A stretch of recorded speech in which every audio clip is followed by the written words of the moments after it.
दरम्यान फडणवीसांच्या मुंबईतील सागर या बंगल्याबाहेर सुरक्षा वाढवण्यात आलेली आहे। जरांगींनी सागर बंगल्यावर येण्याचा इशारा दिल्यानंतर बंदोबस्त वाढवण्यात आला आहे। आपण ही दृश्य बघतोय, सागर बंगल्याबाहेरची आहेत।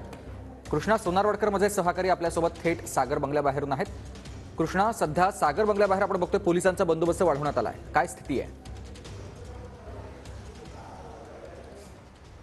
सुमित, आपण पाहतो की अधिवेशनाचा आज पहिला दिवस आहे आणि दुसरीकडे मनोज जरांगे पाटील यांनी मुंबईला येण्याचे जी काही भूमिका आहे ती जाहीर केलेली आहे। उपमुख्यमंत्री देवेंद्र फडणवीस यांच्या बंगल्यासमोर म्हणजे सागर बंगल्यासमोर मी जाणार असल्याचं त्यांनी जाहीर केलेलं आहे आणि कालपासून ते या भूमिकेवरती ठाम आहेत। रात्री उशिरापर्यंत आपण पाहतो की ते माध्यमांशी ज्यावेळी प्रतिक्रिया देत होते त्यानुसार सागर बंगल्यासमोर मी जाणारच आहे अशा पद्धतीची भूमिका त्यांनी जाहीर केलेली आहे आणि आज सकाळी 10 ते 11 वाजता ते आपली भूमिका अंतिम जो काही निर्णय आहे तो जाहीर करतील आणि त्यानंतर कार्यकर्त्यांसहित ते सगळ्या आपल्या समर्थकांसहित मुंबईच्या दिशेने येतात का हे पाहणं महत्त्वाचं असणार आहे। दुसरीकडे आपण पाहतो की पोलिसांनी विशेष करून खबरदारी घ्यायला सुरुवात केलेली आहे।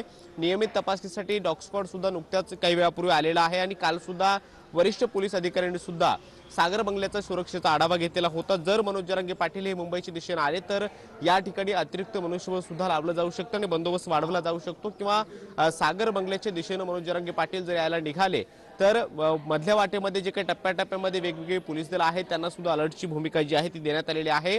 कालपासून संपूर्ण पोलीस यंत्रणा मनोज जरांगे पाटील यांच्या हालचालींवरती लक्ष ठेवून आहे आणि त्यामुळे ते मुंबईला येतात का हे पाहणं महत्त्वाचं असणार आहे। दुसरीकडे आपण पाहतो की उपमुख्यमंत्री देवेंद्र फडणवीस यांचा सागर बंगल्याच्या बाहेर ही सगळी सुरक्षा व्यवस्था आपल्याला पाहायला मिळते आहे आणि जर जरांगे पाटील हे मुंबईच्या दिशेने यायला निघाले तर मात्र इथे बंदोबस्त हा मोठ्या प्रमाणामध्ये वाढवला जाऊ शकतो। सध्या तरी आपण पाहतो की नेहमीप्रमाणे जो बंदोबस्त असणं आवश्यक असतं त्याच पद्धतीने बंदोबस्त हा सागर बंगल्याच्या बाहेर आपल्याला पाहायला मिळतोय। मात्र जरांगे कोणती भूमिका घेतात यावरती आता सगळं काही अवलंबून असणार आहे आणि त्यामुळे पोलिसांकडून ती खबरदारी घेतली जाते आहे। पोलिसांचं जे काही विशेष शाखा बल आहेत त्यांच्याकडून वारंवार ही सगळ्या प्रकारची माहिती घेतली जाते आणि त्यामुळे जरांगे पाटील हे मुंबईला येतात का हे पाहणं अत्यंत महत्त्वाचं असणार आणि त्याच नंतर इथली सुरक्षा व्यवस्था सुद्धा तेवढ्याच पद्धतीने वाढवली जाऊ शकते। मात्र सध्या तरी सागर बंगल्याच्या बाहेर पोलिसांनी आपली भूमिका जी आहे ती अलर्टची भूमिका घेतलेली आहे आणि त्यानुसार सगळ्या पद्धतीची खबरदारी घेतली असल्याचं पाहायला मिळते। धन्यवाद तुम्ही दिलेल्या सविस्तर माहितीसाठी।